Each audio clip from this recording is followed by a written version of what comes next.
We're all ready? Yeah. All right. So, Yeah. we're ready, but not really. Yeah. All right. WTF-DFW, episode 10. We've made it 10 weeks. I've been able to create material for 10 straight weeks. That's that's dedication right there. That is.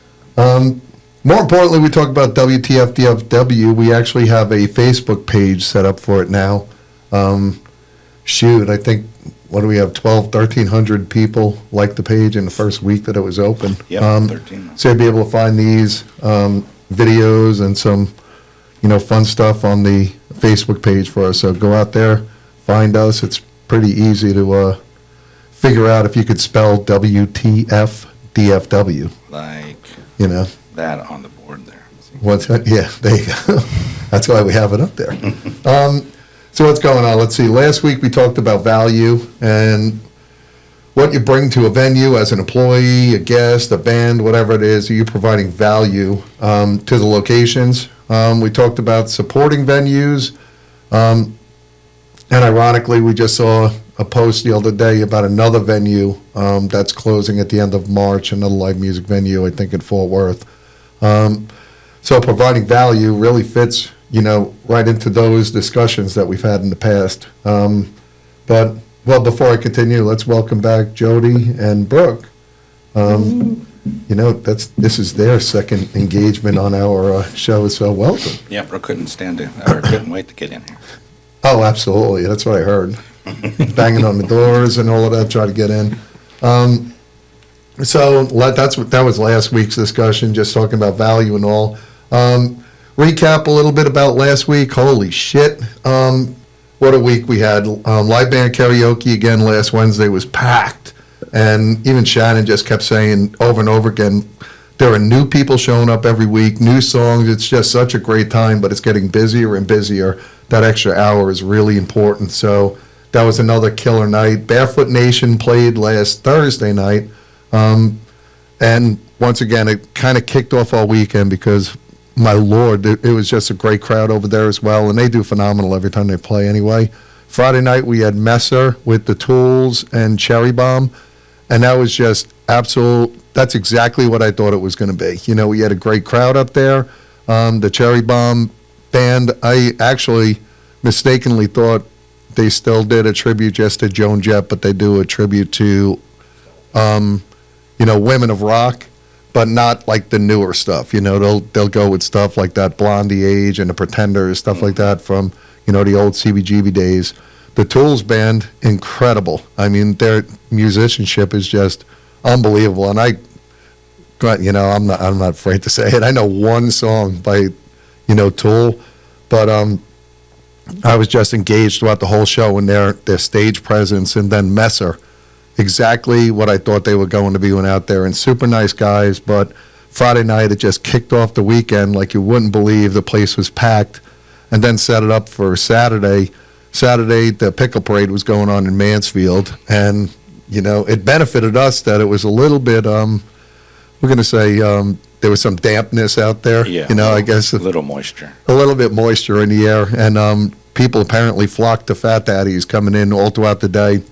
So the crowd on even Saturday during the day was pretty good. We did pretty good daytime numbers. And then Aaron Copeland and Billy Joe played Saturday night. And balls to the wall again. It was just the parking lot packed. I love seeing it because these new bands, new shows that we're bringing in, I guess people are appreciating it. So incredible crowd Saturday night out there to do some dancing. The dance floor was packed, which was just phenomenal. So I guess Sunday we had a bonus show on St. Patrick's Day itself. We had Penny and the Flamethrowers from 1:30 to 3:30 out at, Fat Daddy. So great crowd Saturday, Friday, Saturday, Sunday. This has been a week of recovery. So, it was a great weekend. But so this week, for the past couple of weeks, I've been talking about, responsibility, I guess, of what we expect our guests to have, the bands, and, what they're putting into performance and supporting a venue and all. But this week I started thinking, like, what a your expectations of a venue. You know, if you're a band that's out there, if you're a guest that's out there coming to see live music, a photographer, whatever it is, but what do you expect out of a venue? So it's only fair, you know, venues have expectations of our guests and the bands and all. We want our guests to be able to spend money, you know, to keep us in business. We want bands to act accordingly, put on a good show, have good stage presence, engage the crowd, get the guests dancing and partying, and let's face it, spending money. You know, the band, you know, Rick Hare was in here a couple of weeks ago and he said it is a job. You know, when you're a band playing in a venue, your job is to try to help that venue make as much money as you can. You're basically an employee of the venue for that night. But for the venues itself, I'm assuming we've all been out to restaurants and bars at least one time in our lives. Yeah, you know. So I guess you have your own expectations. A couple of notes that I put is, especially if you're a live music venue, the first thing I guess we talk about is a reasonable cover charge. You know, not trying to break the bank, but also understand, you know, you want to be able to draw people in, not turn them away by being excessive with your cover charges, charging $25, $30 for a tribute band. That, you know, that to me might be a little bit excessive, even with a table, you know, that you might be offering them. But, you know, that's the way we run our Fat Daddies model, is we try to be a little bit more reasonable to get people to come in there, and then once they're in there, make sure we're doing everything we can to get them to spend some money. But cleanliness, especially when you're in there, you want, you know, clean bathrooms. You want your bathroom stocked. And it was kind of funny, you know, I ran into Ara Lee is her name. She's a singer that came out this weekend to support the Tools and Messer and all, brought out her mom. I met her a couple of months back at our Tribute Awards. She was part of that, I guess, the committee, you know, that was associated with that award show. But I met her, and she was talking to me, but she's the first time she's been to Fat Daddy's, and she's saying this place is just amazing, you know. And she said what's most important to her is how clean it was, and the bathrooms are stocked. And she said even all of the bars and clubs out by her, she lives like a mile or an hour and a half away, she said they always run out of like hand towels. They never have toilet paper. You know, you're basically, you know, crossing your fingers when you get into a restroom. I'm assuming it's a little different as a woman to go into a restroom. I think that's why Buc-ee's does so well too. I think that's their secret, is because of their bathrooms. Well, yeah, absolutely, and that's Buc-ee's mantra. They have huge signs just talking about how clean the bathrooms are. But when you go into a venue and you go into a restroom and it's dirty, you know, you're forming an opinion of it. You know, even the restaurant itself, or the bar, the club, or the floor is clean, the walls clean. We spend a lot of time focusing, you know, when I go out and do my audits of all of our businesses every month, are they keeping up with cleanliness? You know, cleaning the mirrors, the glass, the doors, display cases in the gun stores, not just the operational stuff and the legal, you know, reviewing paperwork and all of the TABC, ATF, FBI reports and everything that is needed, but are they basically taking care of the basic blocking and tackling? Are the light bulbs working in the venue? One of my biggest things when I go out someplace, you know, we'll go out pretty much, you know, 2, 3, 4 times a week to different places, restaurants, venues. My eyes are drawn to if I see a light bulb out. You know, I'm like, oh, you know, that's a ding on their audit. You know, I don't know if they have that same, but this is the things that I notice. Or are you seeing, you know, napkins on the floor? You're seeing, you know, paper towel wrappers, or not, straw wrappers and stuff all over the place. Even in the parking lot, are you seeing beer cans out in the parking lot, or napkins, or just garbage everywhere? Well, if it's clean out front, or dirty out front, just imagine what it is, you know, in the back, especially if they serve food. Right. You know, and, oh, yeah, you're 100% right. You know, I would welcome anybody to come into our kitchen at Fat Daddy's, at any of the restaurants that we had, because cleanliness is important. Now, don't get me wrong. People are going to have issues, and, you know, even at, you know, Twisted Root, people were getting on their ass about failing in, you know, in health department inspection. I'm like, they didn't fail. You know, they had a 73. It's a passing score. And, you know, people don't understand what they ding you for on health department reports and all. I could get into an hour-long discussion about this, but even having condiments sitting out on the table is basically a ding. It's supposed to be kept refrigerated. What did you say? Like condiments. Oh, okay. Condiments. But there are so many things that could happen with it, and I saw people in the past making comments even about fat daddies. If it's public record, you might score an 80 on a health department inspection. You're still in business, but there are things you could expect in a restaurant. Do all restaurants have bugs? Yes. Do all restaurants have dust in the ceiling? Yes. On their air vents, like things. Do they always have paper towels next to a sink, even behind the bar? Like things like that will get you dinged. But, bottom line is it's about the cleanliness. And I welcome anybody come into our kitchen. We're, wiping the walls, the floors every night. We're mopping. We're taking care of everything, making sure everything is clean. Nothing's on the floor, just it's a clean environment. But cleanliness to me is incredibly important in all of our locations, that it's representative of our owner. So if I'm not holding, our, GMs in the restaurants to, our locations to a standard, then I'm failing our owner. The owners have high expectations as to what they expect when they come walking in. And a place like Fat Daddy's, they're in there quite often. So we really want to make sure it's clean. But cleanliness of the, place is super important. Stage and production for the bands, is even the stage clean. People come in and do a load-in. I want to make sure that the stage is ready for them.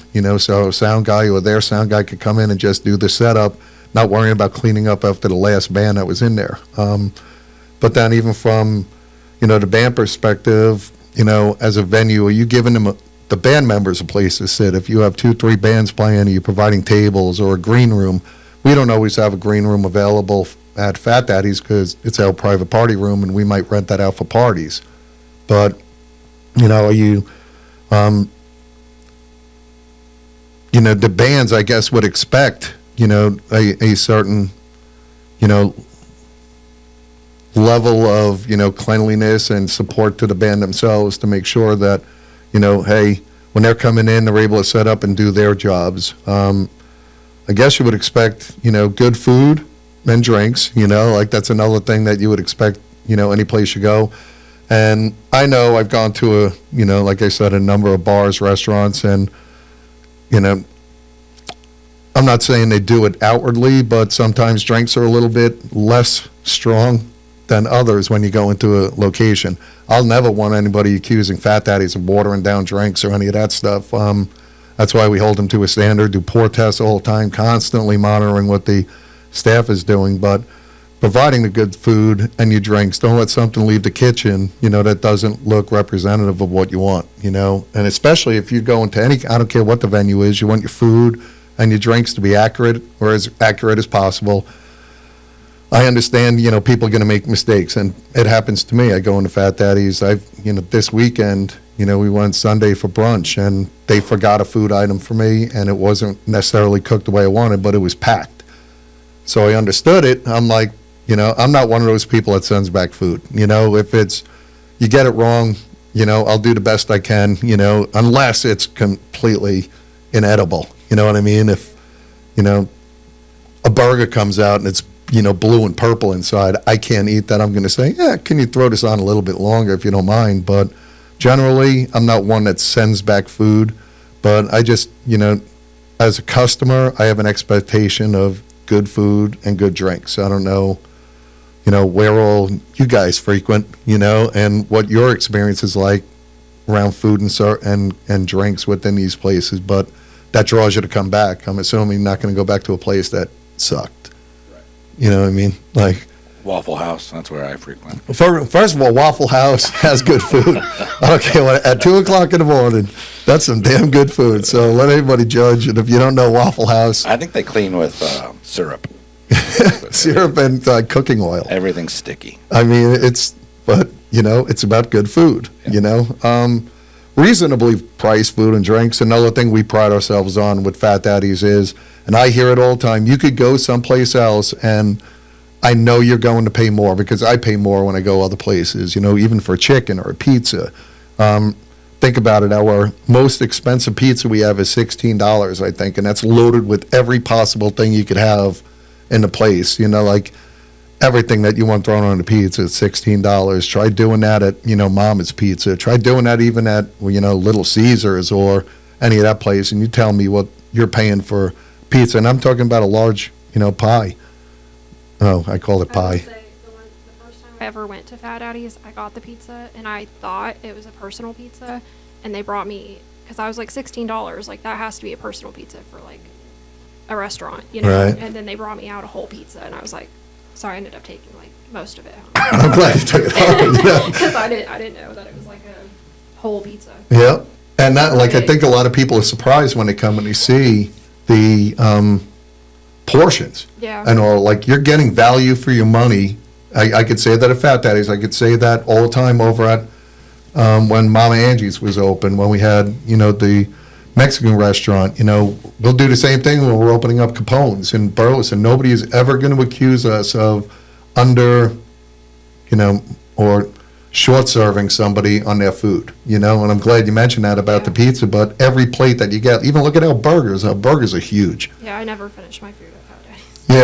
Yeah, we generally do a lot of takeout, especially like, the grandkids always want to go out to Fat Daddy's to eat pizza, always, and then they'll order a pie and end up taking, half of it home with them. But I pride myself, but it's reasonably priced.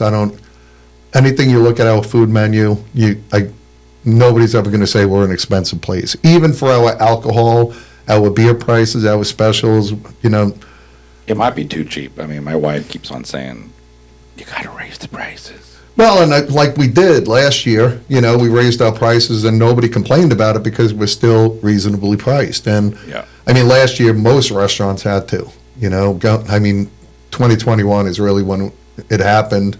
Will it happen again soon? Likely. We're constantly analyzing our price and our cost of goods and all, but we're just making sure we are staying competitive. I want, Mark's reputation, Angie's reputation to be, you guys are priced better than even our competitors out here in the Mansfield area. So it's, my job to make sure we're reinforcing that. Joey's job to make sure, like we're doing our menu review, the other day, Clinton, Yep. that just making sure we're analyzing what's going on. And, mistakes can be made. We've realized that all the time. Mistakes can be made in the menu pricing. I've done it at Thompson's with cigars where I mistakenly priced cigars. And it's funny, I actually was telling Lucas, our bar manager out there yesterday, I had a cigar I priced at $43.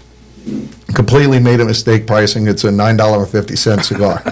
Put it on our menu and everything, $43. We were selling out of that cigar 2-3 boxes every single week Yeah, at $43. It must be good because it's $43. Absolutely. And then I'm like, oh my Lord, I can't believe I just did that. I felt horrible. I caught it within the next month when we were doing our audit. I said, that's wrong. I don't know what I was thinking. I changed the pricing down. And I think since we changed the pricing down, we've only sold 2 boxes of it in the last like 6 months. Yeah. And people are like, wow, so some people are, price shoppers, but I always want to make sure we are priced competitively no matter what location you go into for the service expected. Another thing, safety and security, whether you're inside the venue or outside the venue. I've seen a lot of people commenting recently about why, a lot of the value that Fat Daddy's offers, but when they come inside the venue, they feel safe. We used to have law enforcement in there. We used to have security. We thought it was a waste of money to be able to have security and all in there. Especially when you're there. Well, they're constantly, Mike, come here. If something squirrely looks like it's happening, but first of all, the crowd that we have, 30 to 60, 70 years old, we had an 83-year-old woman in there this week. There's a pretty good chance that, we don't recover, like we did when we were in our 20s. So I think people are like, you know what, it's not worth it to get into even a pushing match in the venues or anything. Did we ID her? Oh, we had to, we're a private club, so we actually had to scan our ID, which was, interesting when she came in, but she completely understood it. But like most important is that safety and security. You don't want people to feel like they're, like I always said, when a boyfriend or girlfriend is going to drop their, partner or spouse as an employee at Fat Daddy's to work for the night, I want those partners to understand that your employees are going to be taken care of. You know, I say it all the time, and I say nobody messes around with my girls or my bartenders over there. Even, you know, like Mitch, he's one of our girls. You know, kidding, Mitch. But nobody messes with them. That first and foremost, I want everybody to understand, you know, safety is probably the most important thing to me. And that's also including when somebody is dropping, you know, liquid on the dance floor, you know, to make sure that our cleaning crew is cleaning it up right away, putting out signs to make sure people are safe. Once in a while you get somebody acting a fool, but they're pretty, you know, easy to kind of handle. Our management team is trained pretty well on how to diffuse situations and get them, you know, escorted out of the building as needed. But even more so, even the parking lot, you know, there are times that, you know, I mean, realistically, we close at 2 o'clock in the morning, you know, we have a, you know, young female right here.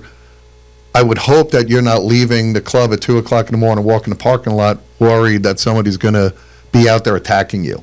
You know, we have lights out there everywhere. Everything is visible, but it's a safe environment. We try to make sure it stays that way, and we do have a good partnership with Mansfield Law Enforcement as well.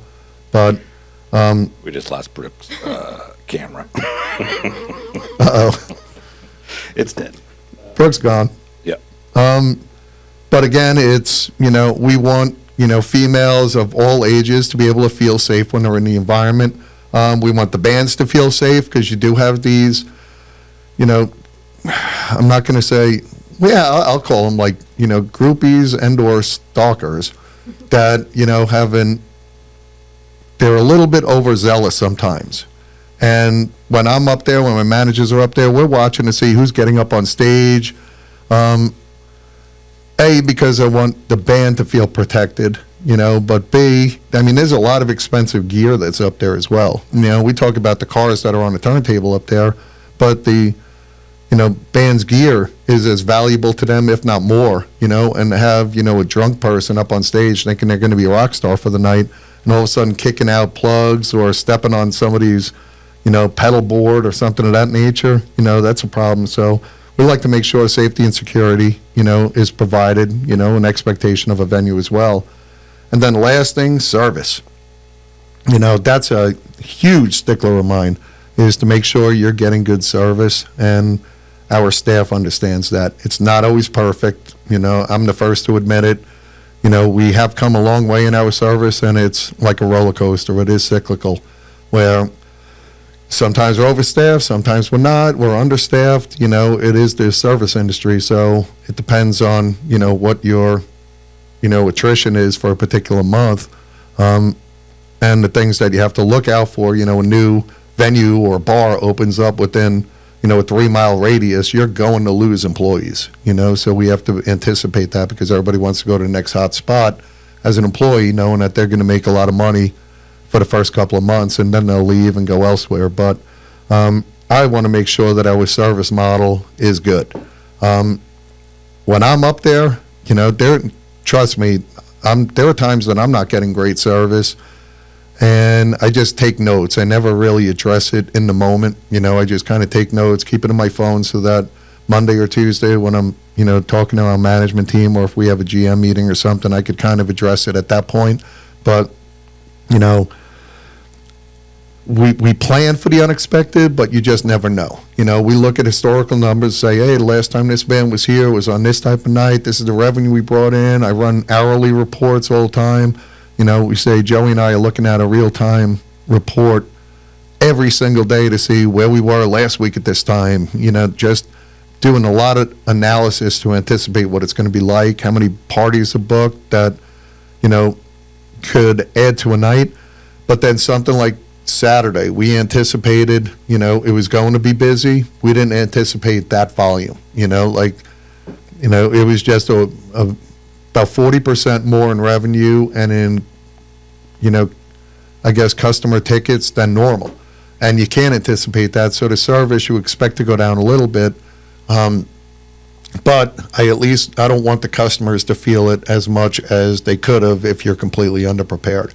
So even some of the stuff we're working on now with the new NCR sales tablet system that we have is only going to improve service in the bars and restaurants. We'll have more bar wells open. It'll be more strategically rung up instead of everybody in that restaurant that's a server, everybody's table, they're all going to one ticket printer right now, and you have one bartender, basically one or two bartenders specifically making a drink for every table that's in there. That's not going to be the case in the future. It'll be 1, 2, 3, 4 different, wells that we'll be able to have, but only to be able to improve service. Where switching our service model where we have food runners, a server is not going to be running food, Thursday nights, Friday nights, Saturday nights, during our busy periods. We're going to have just food runners dedicated to that, whether or not it's 3 or 4 of them when we normally only have 1 or 2. But I want our service staff out front providing drinks. I want enough bartenders back there to be able to handle any particular volume as well. So service is really important, and I expect good service when I go to a venue as well. Understand that it's not always possible, but horrible service, absolutely horrible service, I can't tolerate. And I'll get up from a venue and leave if, I'm sitting there, I usually put like a timer on my phone and watch, if I'm getting acknowledged, I understand it's busy, but 15 minutes is almost too long at that point. And if I'm sitting there 20 minutes, I'm getting up and leaving. Then a lot of times, like I have a rule, when we go out drinking, I basically have my, my glass of my beer, and I say, hey, don't even ask me anytime that beer gets to this level. I expect another one. Yep. I'll tell you when enough's enough, but that's my expectation. Don't come and order it. You see it, you walk by, just put in another one. And then this way, with the, I guess the volume I drink, I'm kind of forcing them back to frequent, table visits. But, it's about, providing good service. And I don't care if it's during the day, breakfast, lunch, dinner, whatever time you're in there, I expect my staff to provide good service. And you as a guest that's coming into our venue, I expect you to get good service as well. So, that's pretty much, I can't think of anything else you would expect from a venue. Can, you guys think about anything like when you go out to eat someplace, like what would you expect that I haven't really touched on? I think you hit it. Yeah. I'm sure I'll think of something after this, but I think that covers it. So, we talked all the way from, what we expect from our customers, but also understand, I guess as an area director, I have an expectation from the businesses that, I oversee to provide value to our customers out there. And if you're not getting it, we always want to hear that. And we try to respond to our social media, reviews, posts, anything out there, address any issues that are out, or make sure our reputation is intact. We're not big on deleting, I'm not going to remove a comment just because they might be calling you out on something. We will. Devil's gonna get you. The devil's going to get, I was the one this week. Be careful inviting the devil into your business. The devil will win, even against you, Big Mike. Like, what the hell does that mean? But I'm talking about industry night. Yeah, so it's a good segue. Yeah. So this week, what do we got going on? Wednesday night, live band karaoke. Live band karaoke starts. March Madness actually started last night. I believe there were 2 games last night, 2 games tonight. Probably 16 or 17 games tomorrow, but remember we have, 50-something TVs out there. We could have different games on every TV now with the new matrix system we had putting in there. So it's industry night tonight. Live band karaoke is going on. Live band karaoke. And then Thursday night, let's see, who do we got coming? Oh, it's Tommy Katona with... Tommy Katona is with Forever Hendrix on Thursday night. So you all see him out there with the Stevie Ray Vaughan, tribute. His Hendrix one is just as incredible. So that's Thursday night. The ever, I guess, impressive Incognito was out Friday night. So if you've been to see Incognito up there, they draw a crowd. But they're a lot of fun. So they cover all kinds of rock music. If you haven't seen them, come on out. You'll have a good time. Jeff and them are just great entertainers, but even more so, they're just great musicians as well. Saturday night, another huge show we got coming up, and again, somebody asked me in the past, we had them on a Thursday, why don't you book them on a Friday or a Saturday, and this is your opportunity. So Animals, the Maroon 5 tribute, is playing out there Saturday with a band named Goo, the Goo Goo Dolls tribute, and Reflective Soul, which is Collective Soul tribute out there. So 3 incredible bands that are going to be out Saturday night. A great Friday night with Incognito. Forever Hendrix is out there. Tomorrow, live band karaoke is tonight. What else is going on? This Saturday, we talked about rock stars at Tomorrow, Mansfield. We've been partnering with them, doing the second Sunday of every month, providing, their younger bands a venue to kind of hone their craft. But their ribbon cutting is Friday at 12 at noon, and they have a band playing out there for the ribbon cutting. And then Saturday, if you're in the Mansfield area, go check them out. They have their grand opening is this Saturday. They have rock stars at tomorrow, Mansfield. Go follow their page. I'm not sure of the times and all, but they're going to have bands throughout the day as well. So what a great way to start your weekend off. See live bands during the day for free out at Rockstars of Tomorrow. And then come on, roll in the Fat Daddies for Animals, Collective Soul tribute, and a Goo Goo Doll tribute. Car show first, though. Oh, that's right. And Saturday, also, I keep forgetting about that, House of Hot Rods, partnering with Summit for the John Viola Foundation, our car show out at Summit on I-20 and 360 right over there. I think it starts at 9 a.m. 9 a.m. to 1. 9 to 1. You'll see Brooke out there. She'll be working the booth, and We would show her right now, but her camera's camera broke, Hold on. That's, There I she did is. find out we are going to have merch. Yeah. We are going to have House of Hot Rods merch? Oh, that's There'll awesome. be some So food trucks out there and some activities for kids and stuff like that too. So awesome. I love that. So 9 o'clock, get out there to Summit. Wow, what a long day. So from 9 to 1 out there. Yep. Then you can roll the Rock Stars of Tomorrow, then roll on into Fat Daddies. Saturday night, that's impressive. Then next week, live band karaoke again Wednesday. We have Basket Case, the Green Day tribute. Rick, Mike, and them playing out there Thursday of next week. We have Grand Illusion, which is a Styx tribute. Playing with Breaking Bad Company on Friday of next week. And then Pure Collins, a Phil Collins tribute with Weebop, with Cyndi Lauper tribute. I'm really looking forward. I can't wait to see that. That's going to I be love Cindy. kind of fun. But that's, again, a new band that I've never booked at Fat Daddies before. So looking forward to that. Remember, April 6th, tickets are on sale now for Scotty Austin. The Arena Rock Show with the Lonely Ones and Love to Hate. So the tickets are available now. I'm telling you, this is going to be a really, really big show, so you need to come on out for that. We have Marksman Firearms, it's wearing the shirt again. The Gun of the Month, I believe we still have a couple of them left, but just to make sure everybody's aware, we have a 357 Magnum Taurus up in Wichita Falls. We have a CZ Scorpion in Granbury. That's a badass gun. I'd be surprised if they have any left by the end of this month. A SIG 320 up in Killeen, and another Taurus TX 22 pistol in the Mansfield location. So pop in.